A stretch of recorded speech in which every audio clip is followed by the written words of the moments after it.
Hi, it's Wendy, and yesterday I was talking about why we have communication breakdowns at work, and I said that today I would come back in the next day or so to talk about how to handle those communication breakdowns, and they will occur, and no doubt you have experienced some already. All right, I'm going to give you about a dozen tips here. I'll try to be fairly quick. So the first one is to stay very calm and composed and to avoid reacting emotionally. So focus on solving the issue in a constructive manner.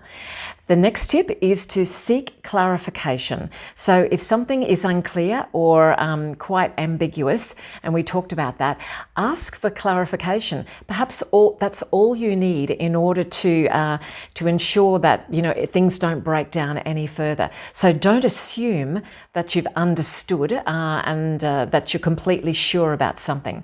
The third thing, obviously, use your active listening skills. Pay full attention, give your undivided attention to the speaker, ask clarifying questions, rephrase, summarize, paraphrase to make sure that you are listening attentively and actively.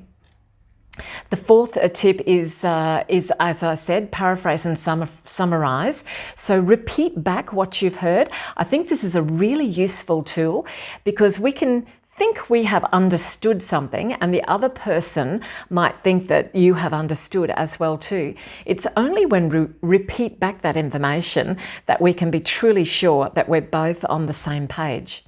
Number 5, choose the right communication tool or medium. So consider whether in fact face-to-face communication is ideal, whether it might be better as a written communication such as an email or a text, or whether it's something that you could discuss over a video conference. So find out, because that could be the thing that is impacting on the confusion. So perhaps it's simply a matter of choosing a different type of communication tool or medium. Express your emotions appropriately. So we talked a little bit before about how to manage our emotions, to be aware of the things that trigger us, and to express yourself clearly and calmly while still maintaining professionalism and empathy. So that's sort of putting yourself in the shoes of other people and trying to understand where they're coming from. Reflect on your own communication. So assess whether your own communication style might actually be contributing to the breakdown. Do you have a style that is quite abrupt? Is it too direct? Or do you tend to mumble or not articulate very well?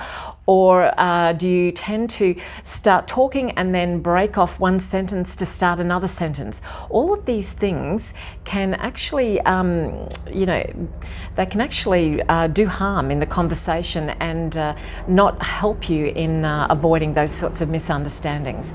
If you have to use some visual aids, sorry, you can probably hear speaking of noises and distractions, I can hear a plane going ahead or a helicopter going ahead here. So just waiting for that to pass over.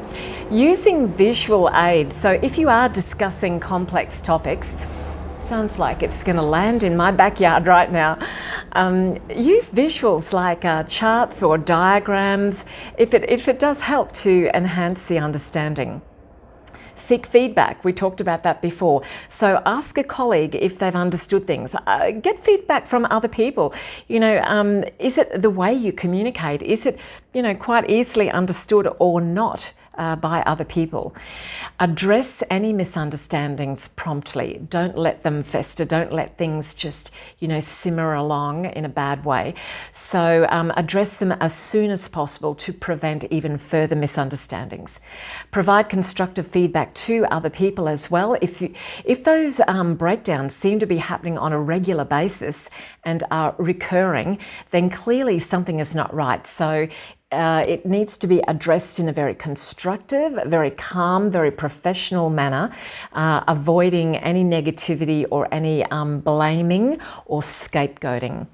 And finally, learn from this experience. As I've said before, none of us are perfect. We all make mistakes, and we must see every encounter, every interaction, be it good or bad, as a learning opportunity. So after you have resolved the communication breakdown, and hopefully you have, reflect on what caused it. Reflect on what happened and how you can prevent something like that happening in the future. I hope those tips helped you today.